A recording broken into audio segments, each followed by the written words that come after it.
Hi everyone, welcome to the MrpTech podcast. This is episode 188, and this is the weekly podcast discussing everyday tech for everyday people. In this week's episode, what I'd like to do is give you a rundown of some of the things that I'll be working on in my EdTech center at school. And with everything sort of up in the air this year, there is, concern of how long we're going to be in school. There is an idea of what are schools doing as far as the pandemic is concerned. And every school district in my area is different, and everything could change within the drop of a dime, whether we're on remote learning or if we are actually in session. And if we are in session, it's going to be a limited basis. Basically, we're doing two different groups in session at different times, and I've been thinking a lot about what it is I want to do with my ed tech group at school during this time. A lot of students in the past have been really great about fixing Chromebooks and doing a lot of the repair work, whether it's replacing a screen or replacing a motherboard or just different internal components on the Chromebooks. And I'd like to continue that this year, and I'd like to develop it a little bit. I had several students last year who were getting quite good at fixing any issues with Chromebooks, whether it was an issue with the battery and replacing the battery, whether it was screen replacement seemed to be the biggest thing. And every year it seems we get a little bit farther, make a little bit more progress with that. And I'd like to continue that. And one of the things is getting more students interested in this particular aspect of computers. And I'm finding that there usually is issues with scheduling as students get older. So it's actually a great opportunity for younger students to get involved under the right circumstances, say from 7th grade onward, maybe even 6th grade, if there is a particularly interested student. Especially 7th grade, since I'm in the high school, it's easier to sort of recruit at that age. And we usually have them around for a few years, and hopefully by the time they're in high school, they are doing even more, and they're training the next generation. So I try to let students sort of run it themselves for the most part. But so yeah, there is a project that I've always kind of wanted to do with the school and have the students sort of take it over themselves, and I usually end up doing more than I probably should. But before I go on, if you haven't checked out the more recent episodes, I have not put them on YouTube yet. The last 3 episodes I have not put up on YouTube, only because I've been really busy at work and I have not had a chance to edit them down yet. But I still have them, and I will be posting them soon. And thanks to Podnuts for basically, whenever I put out a show, they take care of everything. And there's lots of great shows over at podnuts.com. So check out those shows as well. Now, one of the major things that I'm going to be, one of the major projects this year is a lot of Raspberry Pi work. We have ordered, I think, 4 or 5 Raspberry Pi 4s to replace our older Raspberry Pis that we have and give those other tasks, basically. And previously, what I had done is I had monitors in certain locations in the school that basically displayed information to students. And for a while they were running on Chromebooks, but the Chromebooks were very, very limited in what they could do. They did not have remote access. So in order to do that, what we did is, with Chromebooks, you can't even do like a Chrome remote desktop, so to speak. And it always confused me why that is. And I'm sure they don't want Chromebooks being used for this purpose, and that's the reason. So what we did is we pulled the Chromebooks from these monitors stationed throughout the schools, and we had a few Raspberry Pis, and we just tried on a trial basis, basically, using TeamViewer, and that seemed to do the trick. So the Raspberry Pi 3s were a little bit underpowered for some of the things that we wanted to do. One in particular is usually showing a video, and it's usually on a loop or a playlist, so to speak. And so my intention is putting the Pi 4 in place of the Pi 3, and that should give it a little bit more resources to pull from. And so we're replacing those with those replacing the older Raspberry Pis with the newer ones, and we'll still have some of the newer Pis for some projects. Now, last week, one of the things that I spoke about was replacing our IRLP node, and at school, what we have is our amateur radio station connected to the East Coast reflector, and what happens is we can connect to repeaters all over the East Coast, and our amateur radio station is a part of that. And the idea is getting students involved with amateur radio. Now, that is a chore because amateur radio is not easy to get into if you're not prepared to get into it, if you don't have the foreknowledge to get into it. The thing is, you have to get a license in order to be able to use it. Now, at our school, we have a amateur radio station, and I have a license for that station. As long as I'm there, the students can use it. And I really haven't pushed it a whole lot over the last year and a half or so. If students were interested, I would show them. I really would like to get students on air, talking to people all over the country. And that is one of my goals this year, is to get some more students with their amateur radio license. I also want them to experiment with these Raspberry Pis.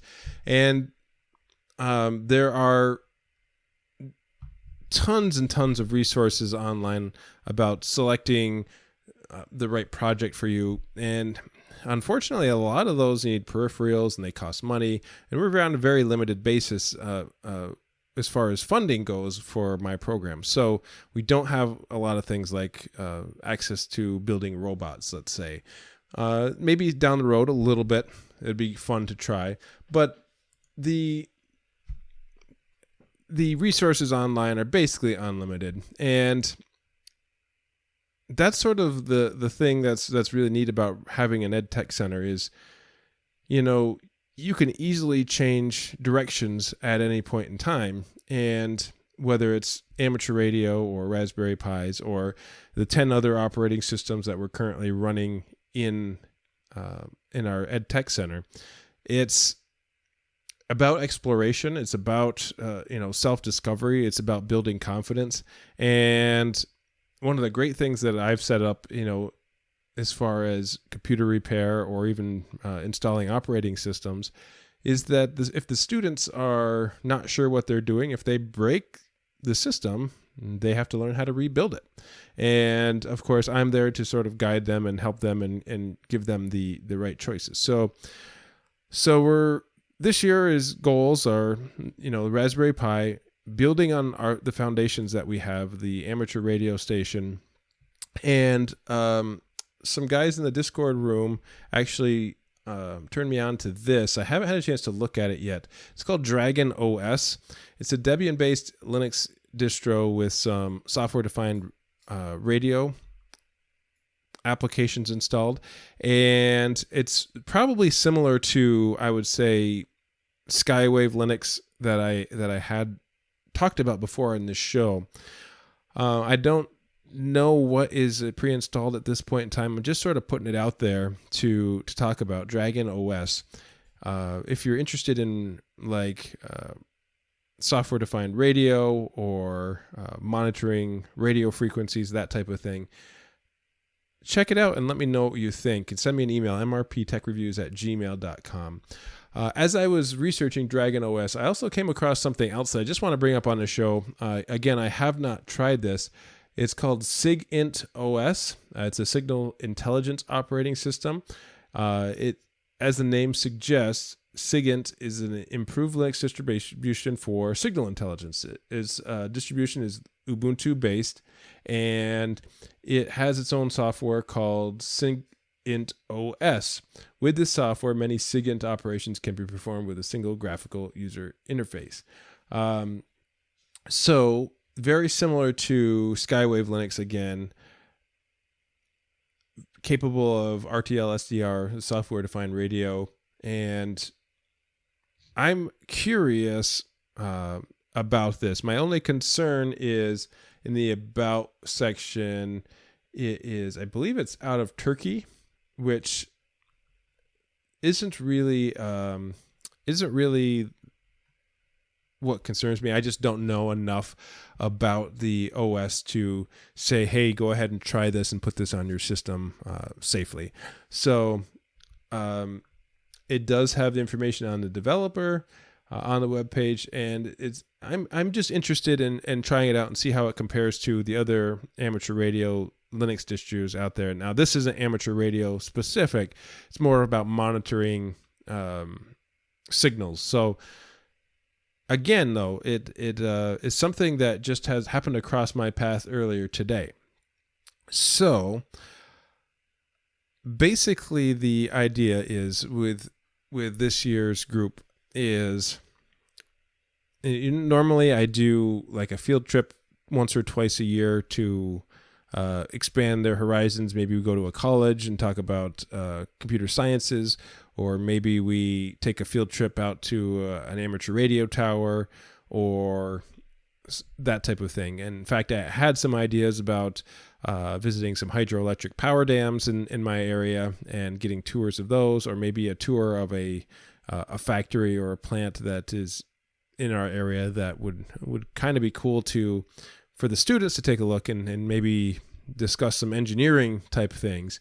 But unfortunately, because of COVID, those plans are sort of limited at this point in time. So I don't really know exactly if field trips are going to be the best option this year. However, we can get into, the more virtual field trips.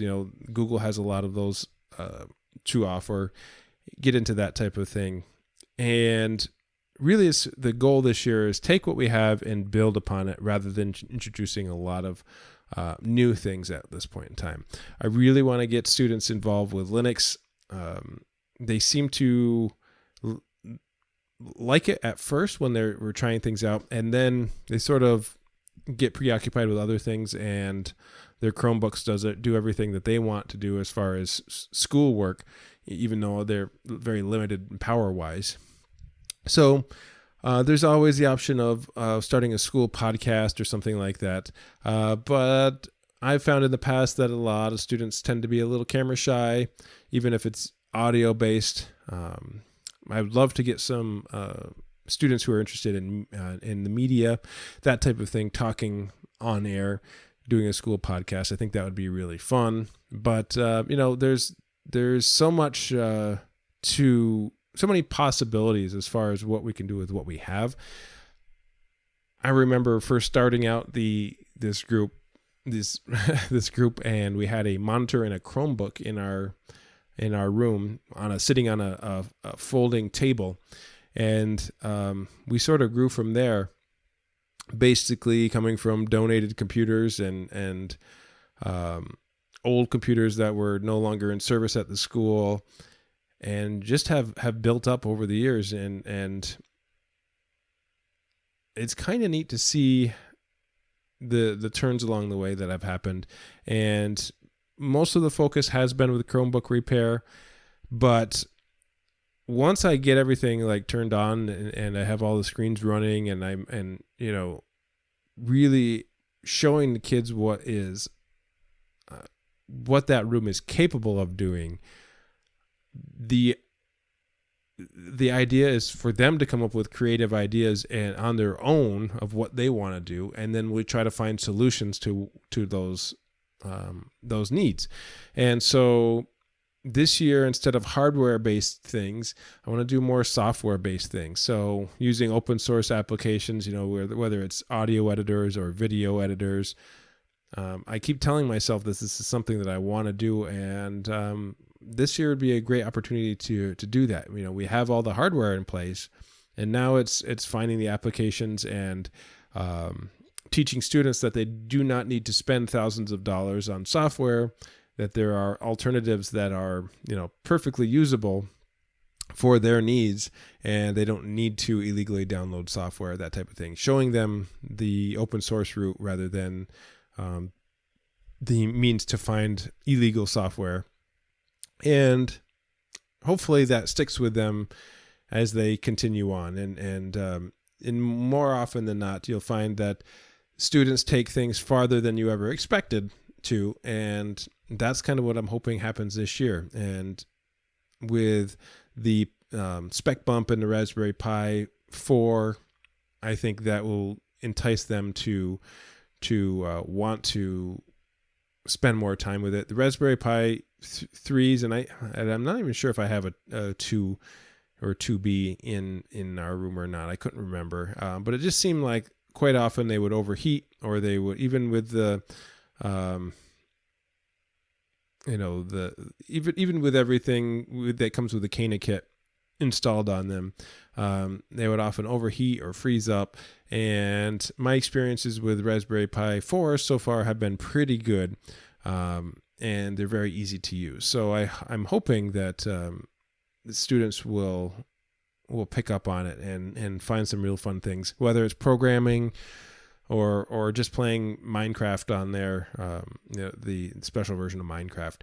So that's my plans for the EdTech Center for this year.